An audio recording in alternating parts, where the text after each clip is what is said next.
시편 119편 97절로 106절 우리 한 목소리로 함께 천천히 봉독해 보겠습니다. 시작. 내가 주의 법을 어찌 그리 사랑하는지요. 내가 그것을 종일 작은 소리로 읊조리나이다. 주의 계명들이 항상 나와 함께 하므로 그것들이 나를 원수보다 지혜롭게 하나이다.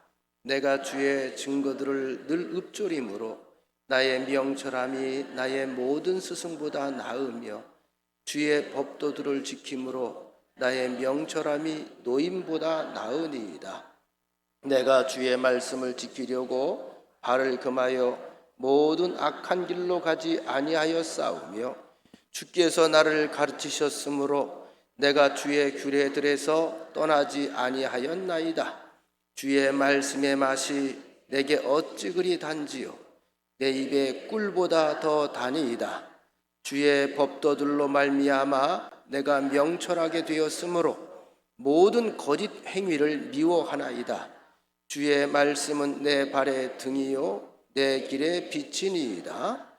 주의 의로운 규례들을 지키기로 맹세하고 굳게 정하였나이다. 3절 14절 시작. 내가 두 마음 품는 자들을 미워하고 주의 법을 사랑하나이다. 주는 나의 은신처요 방패시라. 내가 주의 말씀을 바라나이다. 아멘. 여러분들을 주의 이름으로 축복합니다. 이 시간 잠깐 우리 말씀에 앞서서 함께 기도하길 원하는데요. 여러분들 혹시 문제들 없는 분들은 없잖아요. 질병이 있는 분들은 질병이 있는 부위에 오른손을 들어서 얹어 놓으시고, 그리고 손이 닿지 않는 곳이 아프신 분들은 두 손을 모아서 하나님을 향해 기도하는 모습으로 두 손을 모아서 기도하시면 되겠습니다. 잠깐 기도합니다.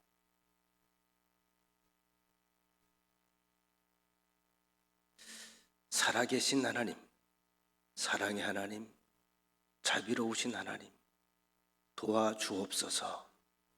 긍휼히 여겨 주옵소서. 저희의 아픈 마음을 만져주시고 아픈 부위를 만져주옵소서.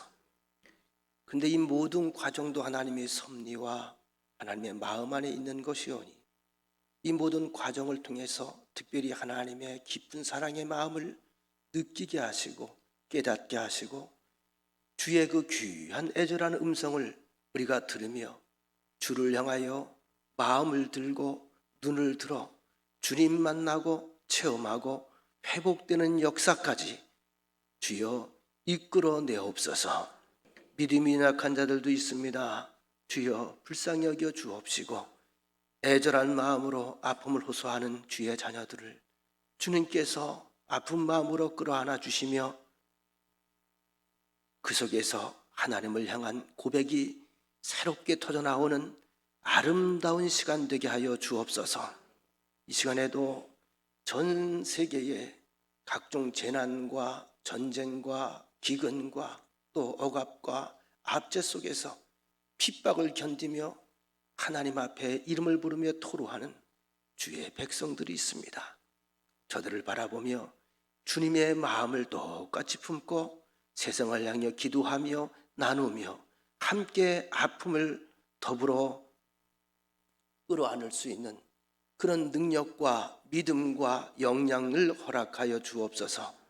하나님, 이 시간에 주의 보혈, 주의 능력의 보혈, 치유의 보혈, 사죄의 보혈이 이 시간에 임재하셔서 머리끝부터 발끝까지 만지시고 치유하시고 각종 문제 때문에 영적으로 갈등하며 씨름하는 우리의 삶 속에도 여전히 주의 영이 계시는 줄로 믿사오니 강권적으로 역사하여 주옵소서. 강권적으로 치유하여 주시옵소서. 강권적으로 하나님 회복시켜 주시옵소서. 예수님의 이름으로 기도합니다. 아멘.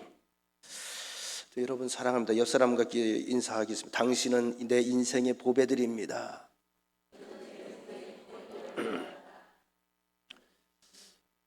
성경에 보면 제가 제일 좋아하는 구절이기도 한데 전 창세기 1장 1절을 열 때마다 참 마음이 든든해요. 태초에 하나님이 천지를 창조하셨다. 그런데 이어지는 말씀들이 혼돈 가운데 있는 이 땅 우주를 바라보면서 질서를 만들어 가시죠. 말씀으로 빛이 있으라 말씀하시니 빛이 있었더라. 자, 주님께서 개입하기 이전의 세상, 모든 것이 막 참혹하고 어둠 속에 얽혀 있던 세상 가운데 하나님께서 어떤 아이디어를 가지고 섭리 속에 계획을 세우셨어요. 그래서 세상의 출처가 분명해졌습니다. 아, 하나님이 세상을 만드셨구나. 그런데 뭘로 만드셨다고 그랬죠? 말씀으로 만드셨어요. 지금 가을이에요. 대추가 다 떨어졌네요. 올해는 우리 교회에서 대추를 못 떨었어요. 지난번 비바람에 혼자 다 떨어져서 이맘때쯤 교인들에게 대추를 나눠줘야 되는데 나눠주지를 못했어요. 문득 그 생각이 들어요. 내가 게을러서 그랬는가 보다. 여러분, 이 대추는 누가 만드셨죠? 하나님. 늦사과 좀 있으면 나오지요. 늦사과는 누가 만드셨죠? 하나님. 무엇으로 만드셨죠? 말씀으로. 여러분, 요거 하나만 우리가 믿고 살아가도요, 세상에 우리는 생기 속에 살아갈 수가 있어요. 사과도 말씀이에요. 대추도 말씀이에요. 하늘과 땅 궁창을 나누는 것도 말씀으로 나누셨어요. 그 사이에 우리가 숨을 쉬고 살아가는데, 특별히 하나님께서 세상을 창조하시면서 6일째 되는 날, 너무나 잘 아는 내용들이잖아요.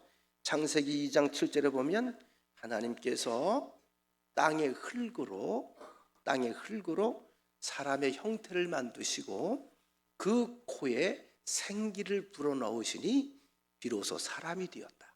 이렇게 기록하고 있습니다. 우리 코를 통해 숨을 쉬죠. 입을 통해서 숨을 쉬기도 합니다. 여러분, 들어가는 숨을 우리 순수한 우리말로 들숨이라고 불러요. 나오는 숨을 뭐라 그러죠? 날숨이라고 불러요. 들숨, 날숨, 들숨, 날숨. 여러분 한번 생각해 보시고 혹시 제 말이 틀리면 손을 드시면 됩니다. 들어 마셔야지. 하나, 둘, 셋. 내뱉어야지. 하나, 둘, 셋. 이런 사람이 있어 없어? 여러분들이 쉬는 거요? 쉬어지는 거예요? 이 숨은 내가 쉬는 걸까요? 저절로 쉬어지는 걸까요? 성경이 말하죠. 누가 불어넣었다고요? 하나님이. 들숨과 날숨이 계속 들어갔다 나갔다 하면서 우리가 밑으로 들어서 인격체가 되고 이 생명 안에 거하면서 우린 비로소 하나님이란 분을 바라볼 수 있는 그런 기회가 주어졌다는 거죠. 여러분, 온 우주 만물 속에는 하나님의 말씀이 깃들어 있어요. 그래서 하나님의 말씀은 우리가 보는 모든 것들 속에 다 깃들어져 있어요. 다시 말하면 하나님의 말씀은 곧 생명입니다. 오늘 여러분들이 힘든 일이 있든지 또 안 좋은 일이 있든지 다들 뭐 각자 자기들의 문제가 다르니까요. 그런데 이건 하나 분명히 기억하고 우리가 살아야 됩니다. 숨 쉬어야 안 쉬어요? 들숨 날숨이 왔다 갔다 해 안 해? 하죠? 요 숨은 누구의 권한이다? 누구의 영역이다? 하나님의 전적인 영역이에요. 그러면 가는 게 인생이에요. 그렇다면 지금 내가 의지를 가지고 내 힘을 가지고 능력을 가지고 몸부림치며 숨을 쉬는 게 아니라면 내가 숨쉬고 있는 것이 내 나이가 어떠하든지 간에 하나님은 아직도 내가 이 땅에서 살기를 원하시는구나. 이 땅에서 내가 할 일이 있구나. 내가 하나님께 지금 쓰임받고 있구나 라고 하는 증거이기도 합니다. 감사해 안 감사해? 감사하죠. 하나님 날 귀하게 여기셔서 이 땅에서 쓰시기 위해서 나를 기회를 더 주시는 거예요. 옆 사람과 인사합시다. 내가 숨 쉬는 것은 나의 기회입니다. 당신이 숨 쉬는 것은 하나님의 사랑입니다. 제가 언젠가도 한번 그런 질문을 던진 적이 있어요. 어제도 누군가 내게 상담하러 와서 목사님, 세상에 악한 사람들과 선한 사람들이 있어요. 그분은 정치를 하는 분이에요. 뭐 어느 당에 대해서 얘기할 수는 없지만 왜 그 당은 거짓말만 하죠? 그 사람들은 왜 뻔뻔스럽게 그렇게 우겨대죠? 이런 얘기를 하면서 우리가 일어나서 교회가 깨부셔야 되는 것 아닌가요? 굉장히 좀 과격해요. 그래서 제가 선악과 이야기를 들려줬어요. 왜냐면 그 사람은 너무 당신의 신념, 이념, 당신의 판단에 대해서 누군가에게 얘기를 듣고 그것이 아니면 다 주적으로 여기는 그런 태도를 가지고 있더라고요. 제가 그 얘기를 했어요. 모든 사람이 절대적으로 내가 옳다라고 말할 수는 없다. 그러나 각자의 은사는 다르다. 그리고 각자의 처소에서 다른 은사를 가지고 다른 일들을 하고 있지만 우리가 궁극적으로 본질적으로 확인해야 되는 것은 하나밖에 없다. 그 앞에 누가 있느냐? 하나님의 말씀이 있고 하나님이 계시다면 우린 결국 만나게 될 거다. 그러니 지금 지엽적인 부분 가지고 흥분하고 너 왜 나 안 따라와? 너 왜 이렇게 하지 않아? 너 비겁한 거야? 이렇게 말하고 돌 던지지 말아라. 누구도 누구에게 돌을 던질 수 없다. 근데 그런 얘기를 했는데 이런 질문도 우리가 많이 했죠. 우리 인간이 죽음의 문제를 피해갈 수 없잖아요. 되게 믿지 않는 사람들이 그런 질문을 합니다. 목사님, 왜 하나님은 에덴 동산에 선악과를 만들어 놓으셨을까요? 그거 안 만들어 놨으면 안 죽었잖아요. 하나님이 친히 사람을 만드셨으니까 사람이 호기심이 있는 것도 알 거고, 그죠? 선택권이 있는 것도 알 텐데 만들어 놓으면 빨리 따먹을 걸 모르셨을까요? 하나님 나빠요. 이렇게 얘기하는 분들이 있어요. 근데 여러분, 우리가 이거 깊이 생각을 해야 돼요. 그럼 선악과는 누가 만드셨을까? 하나님. 무엇으로 만드셨을까? 말씀으로. 그렇다면 선악과 안에 말씀이 있어 없어? 그것도 말씀이 있어요. 하나님의 말씀은 세상과 함께 그 이전부터 있었다. 근데 중요한 것은 말씀이 있다는 것은 선악과가 있는 곳에 말씀이 있다는 것은 하나님이 계시다는 거죠. 그럼 에덴 동산에 사람만 산 게 아니잖아요. 모든 과실들이 먼저 저어졌잖아요. 사람이 존재할 때 선악과가 내 앞에 존재했다는 얘기는 거기에 누가 있다는 얘기죠? 하나님이 계시다는 얘기예요. 선악과의 존재는 임마누엘의 상징입니다. 아, 어디에든 하나님이 함께 계셨구나. 물론 우리에게 하나님은 자유의지라고 하는 그 특권을 주셨고요. 그 자유의지를 주신 동시에 내가 선택한 것에 대한 책임론을 우리에게 말씀하셨어요. 분명히 말씀하셨죠? 따먹지 않으면 영생하리라. 따먹는 날에는 반드시 죽으리라. 결국 자유의지를 가지고 사람이 따먹었어, 안 따먹었어? 따먹었죠. 책임을 져야 돼. 따먹었으니 어떻게 해야 돼? 죽어야 돼. 이 법이 무슨 법인 줄 아세요? 이것이 율법이에요. 이런 구약을 우리가 율법이라고 얘기합니다. 신약은 은혜의 법이라고 이야기합니다.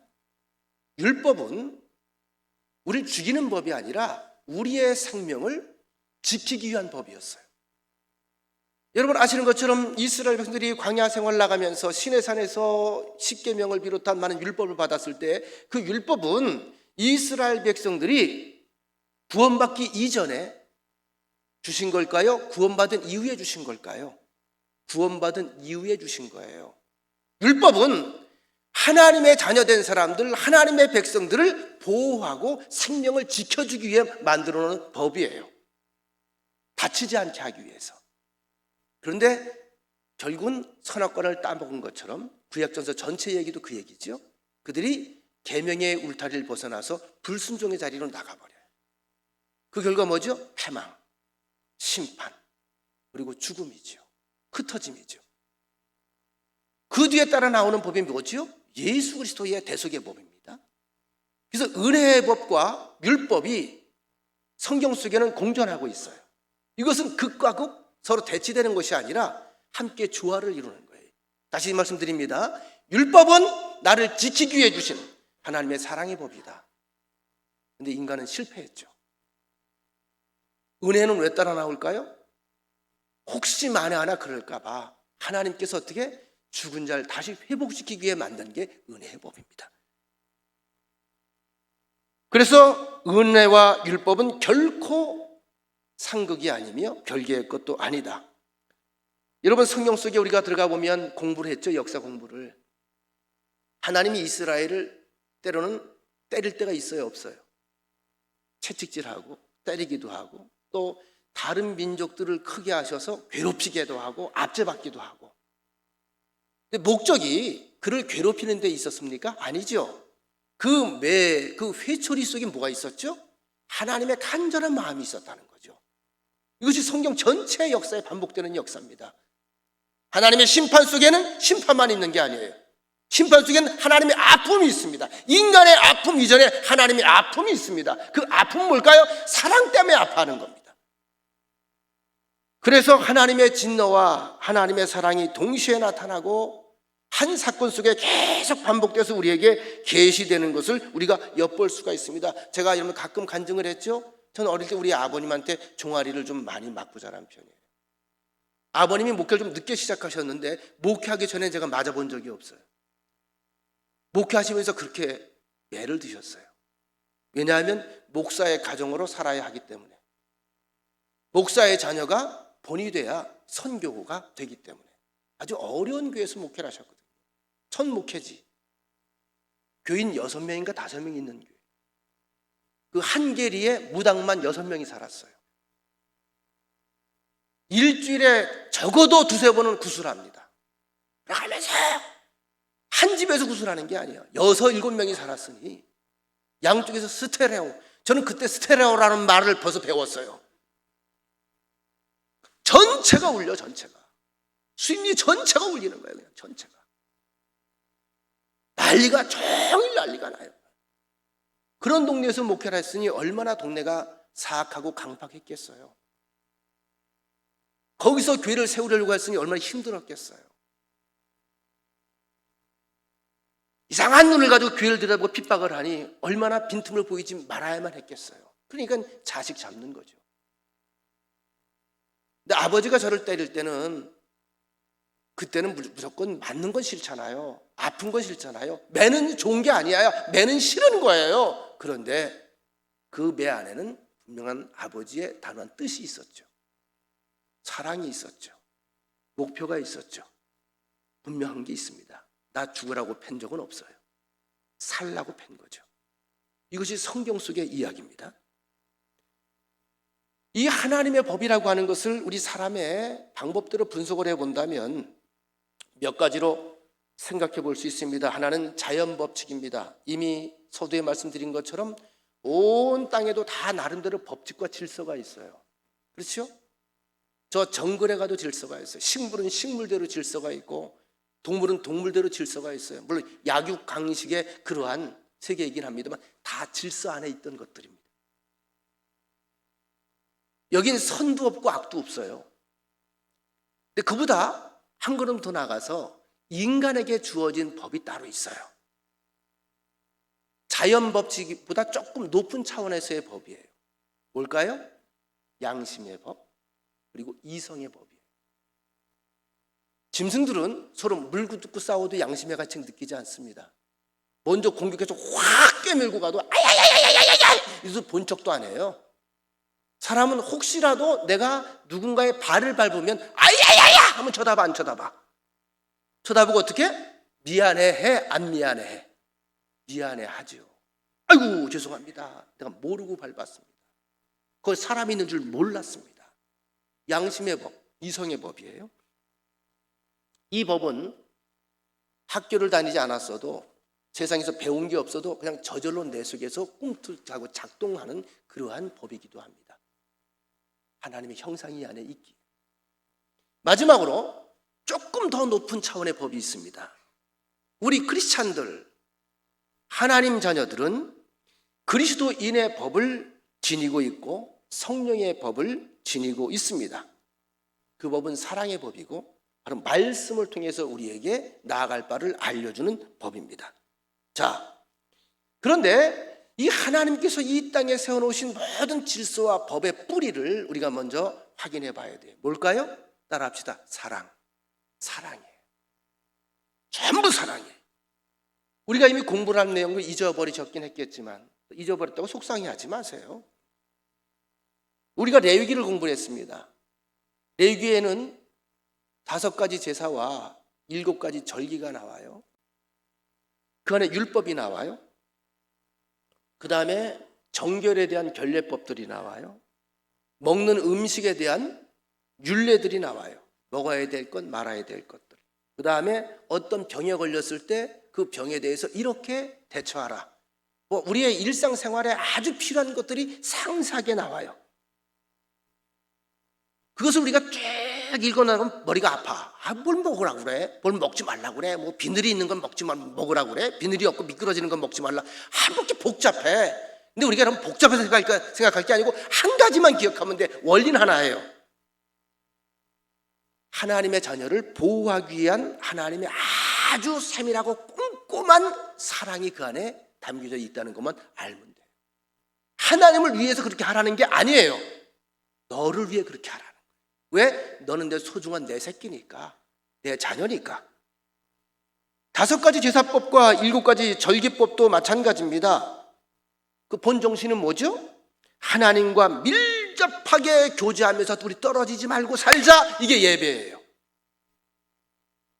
예배의 정신은 다른 게 아니에요. 난 너의 아버지고 너의 창조주고 넌 내 자녀야. 내 생명값으로 건져내고 생명값으로 구하는 가장 세상에서 귀한 내 아들 내 딸이야. 잊지 마. 우리 헤어지지 말자. 이게 예배 시간에 우리가 다짐해야 되고 깨달아야 될 은혜입니다. 왜? 그래야 안전하니까. 마치 어린 자녀들이 부모가 눈에 보이는 자리에서 놀아야 마음이 놓이잖아요. 안 보여봐. 잠깐 안 보여봐. 보호할 수 없잖아요. 위험한 곳이 많거든요. 먹어서 안 될 게 있거든요. 그런데 아이들은 분별력이 없거든요.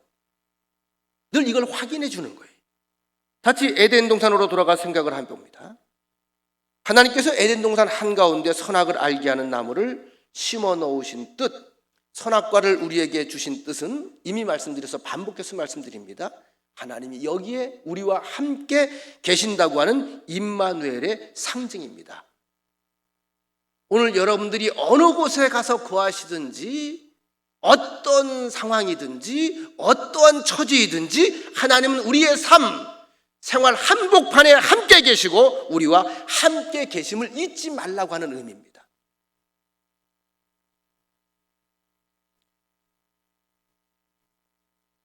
하나님께서 우리에게 말씀을 주셨다고 하는 것은 말씀을 다른 말로 표현하면 계약이라고도 말해요. 계약.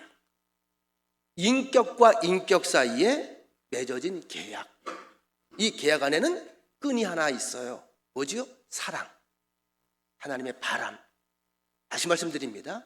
하나님의 모든 말씀은, 모든 계명은, 모든 율법은, 모든 마음은 온통 나를 향하여 있다. 내가 잘 되면 누가 웃는다? 하나님이 웃는다. 여러분이 잘 되면 누가 기뻐한다? 하나님이 기뻐한다. 꼭 기억하세요. 우리는 하나님의 가장 소중한 보물들이고 하나님의 자랑입니다. 그런데 하나님께서 내게 주신 이 말씀을 어기는 것을 하나님은 계약 파기로 생각을 하는 거예요. 이건 계약이에요. 말씀이에요. 근데 계약을 어기고 먹지 말라는 것을 따먹은 사람들은 아우 내가 왜 이렇죠? 이런 나쁜 놈, 이런 못된 년 뭐 이래가면서 하나님께 용서해 주세요. 잘못했어요. 어떻게 하면 살까요? 이렇게 말을 할까요? 자기 변명을 대부분 하나요. 대부분 자기 변명을 해요. 창세기에 다 나와 있잖아요. 우두머리였던 가정의 가장이었던 아담에게 하나님께서 네가 어디 있느냐? 네가 왜 숨었느냐? 두려워서 숨었습니다. 네가 어쩌다 그 꼴이 되었느냐? 하나님 죽을 죄를 주었습니다. 하면 됐을 것을 뭐라고 그러죠? 하나님이 만들어 놓은 저 옆편네 내 살 중에 살이요 내 몸 중에 몸이로 뼈 중에 뼈로다. 오 달링. 안면 싹 깔아뭉개는 거죠. 저것이 나를 요 따위로 만들었습니다. 하나님께서 한 대 패고 싶었을까 말고 싶었을까? 그냥 한 대 갈고 싶었을 것 같아. 그냥 남의 이야기가 아니야. 웃지들 말어. 우리의 이야기야. 하와에게 물어봐. 인격적인 분이시니까. 하와야, 너는 왜 그랬니? 하나님이 만들어 놓은 것 가운데 뱀이란 놈이 날 꼬셔가지고 제가 처먹었습니다. 대부분 이게 죄성이에요. 죄가 들어오면 사람이 자기 합리화 그리고 변명을 합니다. 하나님은 정말 이게 싫은 거예요. 우리의 관계가 이렇게 되는 게 싫은 거예요. 여러분, 우리가 못하는 게 있고 안 하는 게 있어요. 못하는 것과 안 하는 것은 달라요. 못하는 것은 상관이 없어. 왜? 내가 못해서 못하는 거니까. 할 수 있는데 안 하는 게 있잖아요. 여기에 인간다움이 있는 거예요. 때릴 수 있으나 때리지 않는 거예요. 보복할 수 있으나 복수하지 않는 거예요. 갚아줄 수 있으나 갚지 않는 거예요. 여기에 인간다움이 있는 겁니다. 좀 더 구체적으로 사랑할 수도 있고 미워할 수도 있어요. 어떤 사람은 어쩌면 그게 밉상인지 몰라. 여러분 있어 없어 밉상? 그래서 밉상 있잖아 가끔 주변에. 조금 하는 짓거리마다 미워. 우리 목회자들 가운데 그런 분들이 있어요. 꼭 옳은 소리만 해. 틀림이 없는 소리만 해. 아주 바른 소리만 해. 근데 여러분 이해하실 거예요. 정말 더럽게 밥맛 없어. 뭔 말인지 알죠? 이쁘지가 않아. 하나도 이쁘지가 않아. 옳은 소리 하는데 옳은 소리를 이쁘지 않게 하는 거야. 콕콕 찔러 사람들을. 그럼 미워할 수 있고 사랑할 수 있잖아. 그런데 어떻게? 그래도 다시 한번 또 사랑해. 못하는 게 아니고 미워하지 않는 거죠. 우리가 먹을 수도 있고 안 먹을 수도 있습니다. 내가 먹지 않습니다. 갈 수도 있고 거기 안 갈 수도 있습니다. 그런데 내가 판단해서 귀찮지만 갑니다. 예배에 관한 이야기를 해볼까요? 예배? 주일날 기억하고 예배 시간에 나와서 예배 드릴 수도 있고 안 드릴 수도 있어요. 그런데 하나님의 은혜를 기억하며 감사하며 마땅히 하나님 앞에 나와서 내 마음을 토로하고 마음을 드려야 됨을 알기 때문에 이날을 기억하고 자원해서 기쁨으로 나와 예배를 드립니다. 이 예배래야 산제사가 되는 거예요. 마지못해 어지로 개 끌려오듯 끌려와서 앉으라니까 앉고 찬송하라니까 찬송하고 기도하자니까 기도하는데 나는 죽겠어. 왜 이렇게 설교하기로? 그 사람은 그 예배가 아니야. 여기에 인간이고 존재됨의 의미가 있는 겁니다. 근데 이상한 것은 범죄한 사람이나 타락한 사람들은 이상하게 그럴 수밖에 없어요. 자꾸 인간의 길 포기해요. 하나님은 바로 여기에서 우리에게 이렇게 말씀합니다. 갈 수도 있고 안 갈 수도 있고 먹을 수도 있고 안 먹을 수도 있는 가운데서 하나님은 우리가 스스로 그 말씀을 사랑하여 말씀의 계약을 지켜주길 원하고 계세요. 그래서 선악과가 거기 있었던 거예요. 스스로 먹지 않길 바라는 거예요. 너 먹을 수도 있고 안 먹을 수도 있어. 근데 안 먹었으면 좋겠어. 왜? 이게 내 마음이니까, 내 사랑이니까. 이 사랑 안에는 전부 너를 향한 내 관심과 걱정과 염려와 미래가 함께 생명과 함께 들어있으니까 날 믿고 신뢰관계를 계속 가져갔으면 좋겠어. 여기에 하나님의 은혜가 있는 거예요. 그래서 예수님이 이 땅에 오셔서 십자가를 또 지신 거예요. 못난 우리들 때문에 겪지 않아도 될 처참한 죽음을 맛보시고 죄 없는 분이 죄인의 이름으로 죽으신 거예요. 이게 은혜입니다. 여러분 나라의 법을 놓고 보더라도 법이 누구를 위해 지키는 겁니까? 내 자유를 위해 지키는 거예요. 이게 민주주의예요. 내 자유를 위해서. 간혹 나라의 법이 잘못된 경우도 있어요. 특정인 몇 사람이 힘 있는 사람이 자기를 위해 법을 고치지요. 사회주의 체제 국가들은 대부분 그래요. 지도자들이 자기 마음대로 법을 뜯어 고쳐버립니다. 자기를 위해서. 그러나 이것은 언제까지나 후진국의 경우의 이야기고요.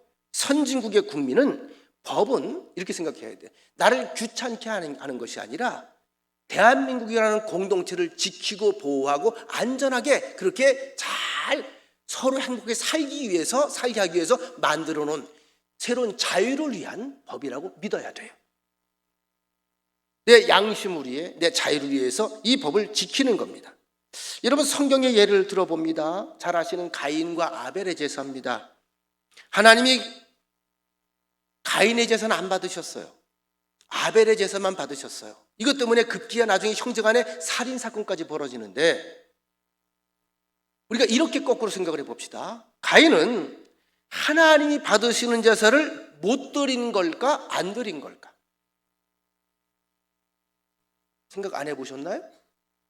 못 드린 건가요, 안 드린 건가요? 정 권사님, 못 드린 거요, 안 드린 거요? 안 드린 거죠. 이것 때문에 문제가 되는 거예요. 못 드린 건 하나님께서 뭐라고 안 해요. 드릴 수 없어 못 드리는 거 하나님이 그건 뭐라고 안 해요. 할 수 있는데 안 하는 거예요. 또 한 가지, 사울 왕과 다윗 왕, 참 숱하게 듣죠. 사울 왕의 결정적인 영적인 범과는 두 가지 정도로 성경에 소개가 되고 있습니다. 한 가지는 블레셋과의 전쟁을 앞두고 사무엘 지사장이 집례를 하게 되어 있는데 조금 늦었어요.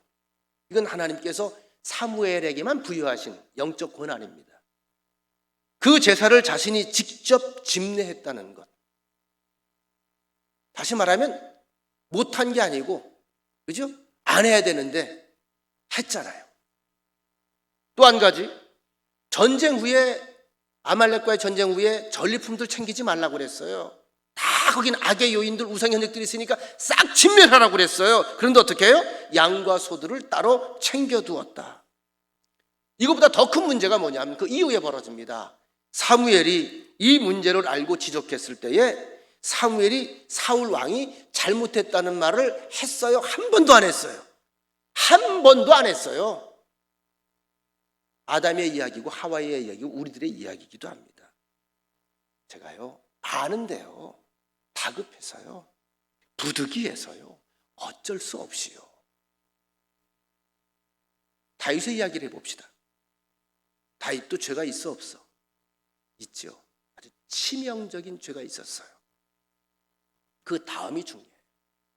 그 부분에 대해서 나단 선지자를 통해서 하나님께서 책망하는데, 그 말이 입에서 떨어지자마자 핑계를 댑니까? 꼬꾸라집니까? 꼬꾸라져요. 엎드러져요. 그리고 회개합니다. 자기 침상의 베개가 썩을 정도로 눈물을 흘리며 엉엉웁니다. 하나님, 제가 어찌해야 할까요? 이미 엎질러진 물은 내가 어찌 해볼 수 없잖아요. 어떻게? 이제 내가 할 수 있는 게 없잖아요. 나는 아무것도 못하잖아요. 못한 그 상태를 그냥 하나님께 토로하는 겁니다. 하나님, 어찌해야 살 수 있을까요? 그 이후에 밧세바와의 사이에서 낳은 첫 아들이 죽습니다. 이것도 하나님은 다윗에게 주신 사인이었고, 다윗은 그 사인을 받아들이고 긍정적으로 받아들입니다. 그리고 오직 그 섭리 중에 긍휼을 기다리며 은혜를 구합니다. 이 두 사람을 대비해 봤을 때 두 사람은 각자에게 주어진 선택과 자유의지를 가지고 각자 다른 길을 선택을 했죠. 우리가 아는 것처럼 그 결과는 전혀 다른 세계와 전혀 다른 스토리를 우리에게 남겨주었습니다. 성경은 우리에게 누구의 길을 가라고 그러죠? 다윗의 길을 가라고 합니다. 또 성경에 누가복음에 등장하는 탕자의 비유가 있습니다. 탕자는 아버지가 세상 떠나기도 전에 자기 재산이 아니고 아버지 재산인데 아버지에게 자기 몫의 유산을 미리 달라고 그럽니다. 이 이야기는 아버지 빨리 죽으세요, 왜 여태 눈 뜨고 계세요, 이게 똑같은 얘기입니다. 저는 생각을 해봅니다. 아버지가 유산을 주지 않았으면 얼마나 좋았을까. 그렇게 못된 자식인 줄 알면서 왜 그걸 다 내놓습니까? 주지 않았으면 나가지 않았을 거 아니에요. 주지 않았으면 나가서 허랑방탕하지 않았을 거 아니에요. 줘서 나가서 허랑방탕한 거 아니겠습니까? 이렇게 질문해 볼 수 있잖아요. 그런데 이 아버지는 무슨 생각에서인지 그냥 선뜻 망설이다가 유산을 다 말대로 떼어줍니다. 자, 우리 여기서 질문 하나 해보겠습니다. 이게 이제 그러면 아들의 책임일까, 아버지 책임일까? 생각에 따라서는 아버지의 책임이라고 할 수 있을까, 없을까? 책임이라고 할 수 있어요. 안 줬으면 그런 일이 안 벌어졌어. 왜 아들에게 이 재산을 주어서 방탕할 기회를 주고, 그리고 기다리기는 뭘 또 기다려? 줬으면 그만이지. 줬는데 방탕한다는 얘기를 다 듣고 있어요. 에이라, 넌 인간도 아니고 짐승이다 이 새끼야. 거기서 그렇게 살다가 그렇게 끝내라, 이래도 돼. 근데 눈 빠지게 내보내놓고 눈 빠지게 왜 기다려? 여러분, 이 탕자 아버지의 깊은 속뜻이 어디에 있는 것 같습니까? 우린 여기에서 참 눈물이 나올 수밖에 없는데, 아버지는 끝까지 그 아들을 아들로 대합니다. 이 아들은 자기가 재산을 떼가지고 나갈 때만 해도 아버지를 아버지로 대했을까요? 하나의 수단으로 봤을까요? 수단으로 본 거예요. 아버지 재산을 수단으로 본 거예요. 근데 아버지는 아들을 한 번도 수단으로 본 적이 없어요. 그냥 아들이에요. 세상 그 무엇과 바꿀 수 없는 아들이에요. 하나밖에 없는 내 아들이에요. 가장 사랑하는 내 아들이에요. 그래서 아버지는 내 재산을 다 없애도 좋으니 제발로 돌아와서 걸어와서 진심으로 이 아버지의 마음을 다시 이해하고 사랑에 감격하고 아버지를 진심으로 인격적으로 아버지를 아버지로 불러주기를 바라는 마음이 이 이야기 속에 담겨져 있는 겁니다. 왜냐하면 그래야 아버지와 아들이 되기 때문에. 만약 이런 관계 속에 아들을 나가지 못하게 붙잡아뒀더라면 아마 모르긴 몰라도 아버지는 아버지인데 아들은 자기를 종으로 생각했을 거예요. 종처럼.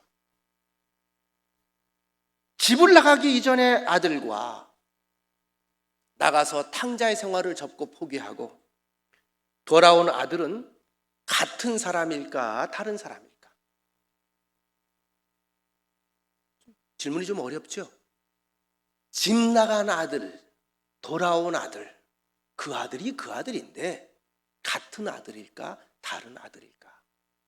겉사람은 같은 아들이에요. 겉사람은 같은 아들이에요. 그 아들이 그 아들이에요.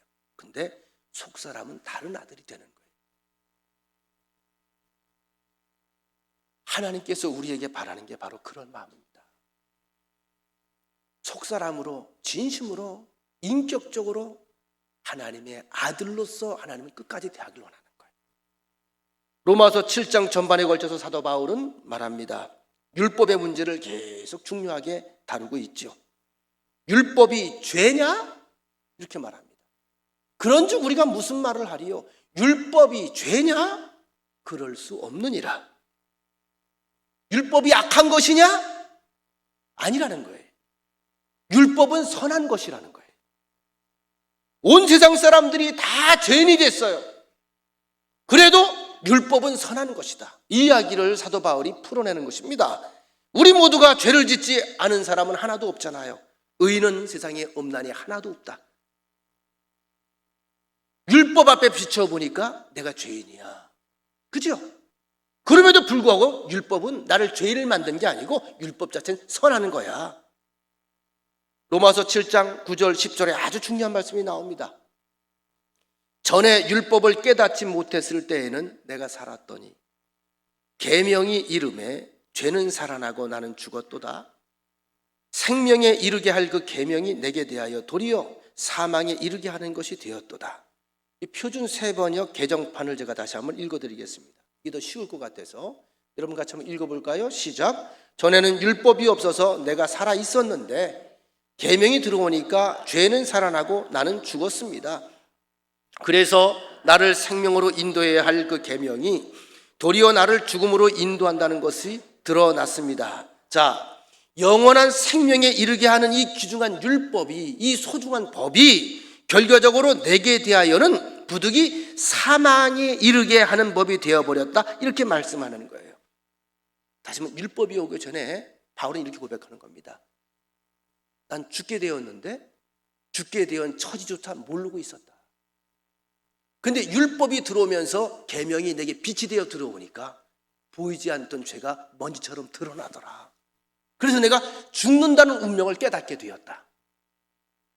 자, 이건 날 살리는 법이야, 죽이는 법이야? 살리는 법이에요.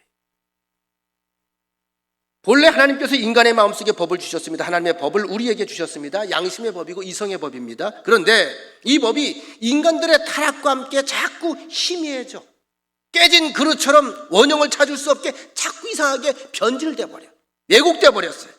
그때 그들의 마음속에 있는 양심과 법을 바로잡기 위해서 하나님께서 다시 이 땅의 사람들에게 주신 성문화된 법이 율법이고, 이것이 십계명입니다. 여러분, 십계명이 주어지기 이전에 이미 법은 있었어요. 양심의 법, 계시의 법이 있었습니다. 이 법의 근본 의도가 뭐라고요? 예수님께서 하시는 말씀, 주 너의 하나님을 사랑하고 내 이웃을 내 몸과 같이 사랑하라. 이게 십자가 정신입니다. 하나님과 온전한 관계, 그것은 사랑입니다. 그 관계가 회복이 되면 그다음 어때? 사랑과의 관계가 회복이 되기 시작하는 거예요.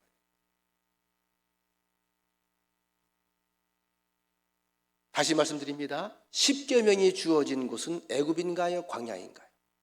광야예요. 애굽이 아니고 광야입니다. 애굽에 있는 백성들에게 십계명을 주셔서 이것을 지키면 네가 산다, 네가 복을 받는다, 형통하게 된다, 이게 아니고 이미 애굽에서 광야로 홍해를 건너서 구원해 놓으신 뒤에 내가 너를 구원한 여호와 하나님이다, 넌 내 백성이다, 그러므로 이 계명을 지켜라. 다시 말하면 이걸 지키면 구원받는다가 아니고요, 이미 구원을 받은 사람들에게 어떻게 마땅한 도리로서 이렇게 해야 네가 이젠 보호받고 살아간다는 생명의 법으로 율법을 들려주신 것입니다. 그래서 우리는 하나님의 계명을 어떻게 지켜야 된다? 기쁨과 감사함으로 지켜나가야 된다는 것입니다.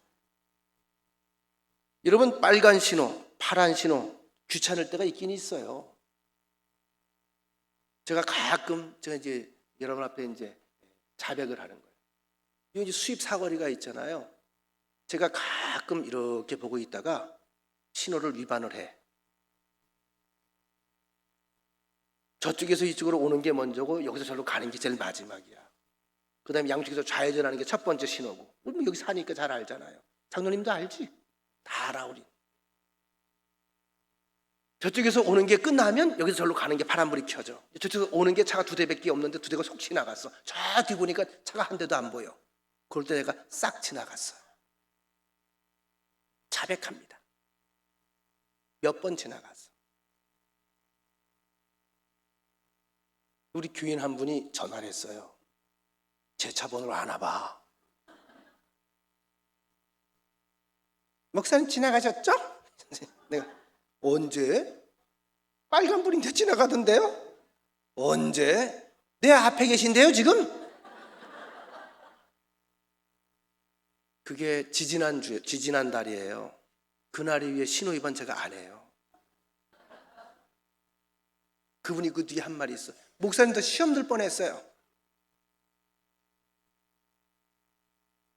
여러분, 누구를 위한 신호죠? 결국은 이거 법이잖아요, 다 이거죠. 질서잖아요, 약속이잖아요.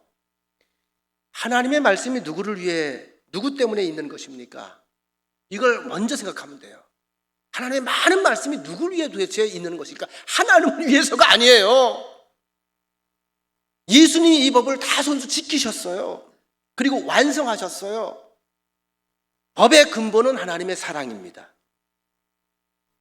사랑은 모든 법을 완성시키는 겁니다. 내가 너희에게 새 계명을 주노니 서로 사랑하라. 그래서 새 계명도 사랑이야. 십자가로 법을 완성시키셨다. 말씀 이제 결론으로 가는 거예요. 오늘 본문에 105절, 106절 함께 읽겠습니다. 105절과 106절. 큰 소리로 시작. 주의 말씀은 내 발의 등이요 내 길의 빛이니이다. 주의 의로운 규례들을 지키기로 맹세하고 굳게 정하였나이다. 새 표준어 성경에 보면 주님의 말씀은 내 발의 등불이요 내 길의 빛입니다. 주님의 의로운 규례들을 지키려고 나는 맹세하고 또 다짐합니다. 여러분, 시편 119편은요 두 가지 특징이 있어요. 새벽에 말씀드렸죠. 하나는 가장 길어요. 시 한 편이 175절까지인가 있을 거예요. 그죠? 175절. 또 한 가지 뭐냐면 전체가 말씀에 관한 거예요. 주의 계명. 주의 계명을 계속 사랑한다는 거, 주의 계명은 귀하다는 거, 말씀 속에 살아갔다는 거, 말씀이 너무 맛있다는 거, 말씀이 말씀이 나를 지켰다는 거. 그래서 나는 계속 마음에 내 인생을 살아가면서 말씀을 놓치지 않고 살 거예요. 이런 고백이 반복돼서 나옵니다. 이제 여러분, 하나님의 율법, 하나님의 마음, 하나님의 계명의 근본적인 정신이 무엇인지 다시 한번 확인하셨죠? 그리고 하나님은 우리에게 이 믿음의 세계로 초청해 주셨습니다. 근데 믿음의 세계에는 왜라는 질문이 있을까요? 없을까요? 믿음의 세계에는 왜라는 질문이 없습니다. 다만 우리가 마음을 좀 쓴다면 하나님이 무엇을 말씀하셨고 하나님의 뜻의 소재, 하나님의 볼 마음이 어디에 있는가를 물을 뿐이에요. 하나님 마음이 어디 있어요? 하나님의 뜻이 어디 있어요? 하나님 마음은 어때요? 한 가지는 분명하니까, 나를 사랑하시니까, 지금도 사랑하시니까, 앞으로도 사랑할 거니까, 아파도 나 때문에 아파하시니까, 이건 변함이 없어. 인간하고 달라. 그러니 왜라고 할 필요가 없죠. 하나님의 모든 계명 안에는 사랑이 있기 때문에. 그래서 다만 믿고 따라가노라면 먼 훗날, 지금은 잘 몰라도, 다 깨닫지 못해도, 그래서 그러셨구나, 아유 고맙네, 감사하네, 그때 그래서 이렇게 말씀하셨구나, 그땐 몰랐는데. 그래서 믿음이라고 하는 것은 곧 하나님의 사랑에 대한 신뢰행위입니다. 그의 말씀은 모두가 사랑입니다. 그의 법은 전부가 나를 향한 축복의 길입니다. 믿으시면 아멘. 그래서 받아들이고 감사하고 순종해야 하는 거예요. 제가 오늘 잠깐 말씀을 읽고 봉독을 하고 찬양을 잠깐 들으면서 올라오면서 마음에 좀 감동이 있었습니다. 우리 교인들이 각자 아픈 가운데 살아가면서 주일 되면 위로받기 올 텐데 오늘 한번 기도를 해야 되겠다, 그 감동이 와서 제가 말씀에 앞서서 아픈 부분에 손을 갖다 대라고 그러고 제가 주님의 이름으로 간절히 기도를 잠깐 한 건데, 분명히 그 흔적과 결과와 역사가 오늘 누군가에게 일어난 줄로 저는 알아요. 제가 그걸 느끼고 있거든요. 하나님이 역사하세요. 말씀이 생명이에요. 몰라서 그래요. 말씀이 생명이요, 말씀이 능력이에요.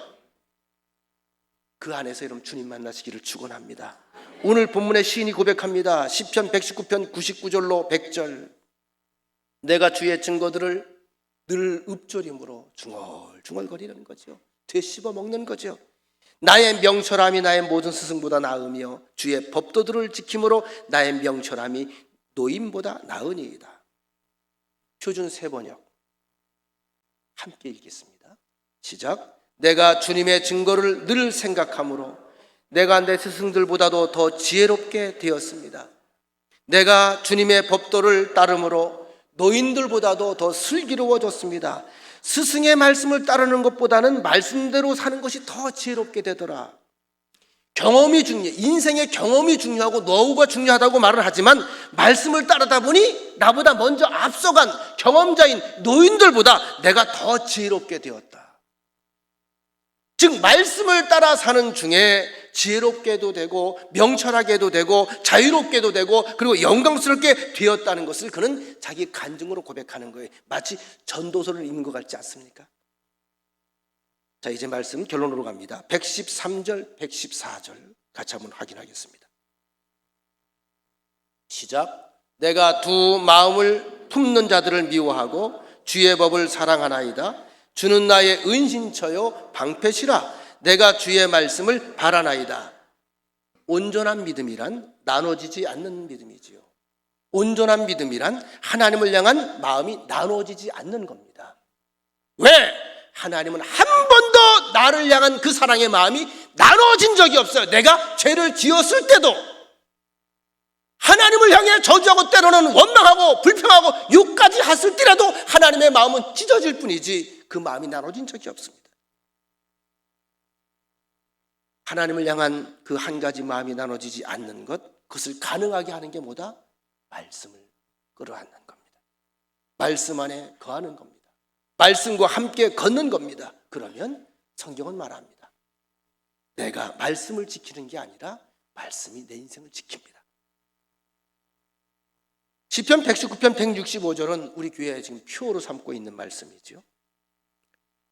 다시 한번 간만에 읽어보겠습니다. 시작. 주의 법을 사랑하는 자에게는 큰 평안이 있으니 그들에게 장애물이 없으리이다. 자, 표준 세 번역. 주님의 법을 사랑하는 사람에게는 언제나 평안이 깃들고 말씀은 우리에게 평안을 줘요. 그들에게는 아무런 장애물이 없습니다. 메시지 성경. 주님의 계시를 사랑하는 이들에게는 말씀이지요. 주의 계시를 사랑하는 이들에게는 모든 것이 안성맞춤, 어둠 속에서도 넘어지는 법이 없습니다. 우리를 위해 주시는 말씀입니다. 다시 본문으로 돌아가고 서문으로 돌아갑니다. 우리가 숨을 쉬고 있습니다. 하나님께서 아직도 내 코에 생기를 계속 공급하고 있다는 증거입니다.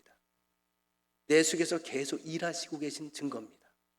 말씀하고 계신 증거입니다. 그렇다면 지금 하나님께서 나를 쓰고 계시는 겁니다. 내 안에서 하나님께서 여전히 계획을 가지고 일하고 계시는 것입니다. 말씀이 생명입니다. 말씀이 능력입니다. 말씀 사랑이 곧 하나님 사랑입니다. 말씀의 사람이 되셔서 하나님을 춤추게 하시기를 간절히 축원합니다. 주님께서 저희에게 말씀하시고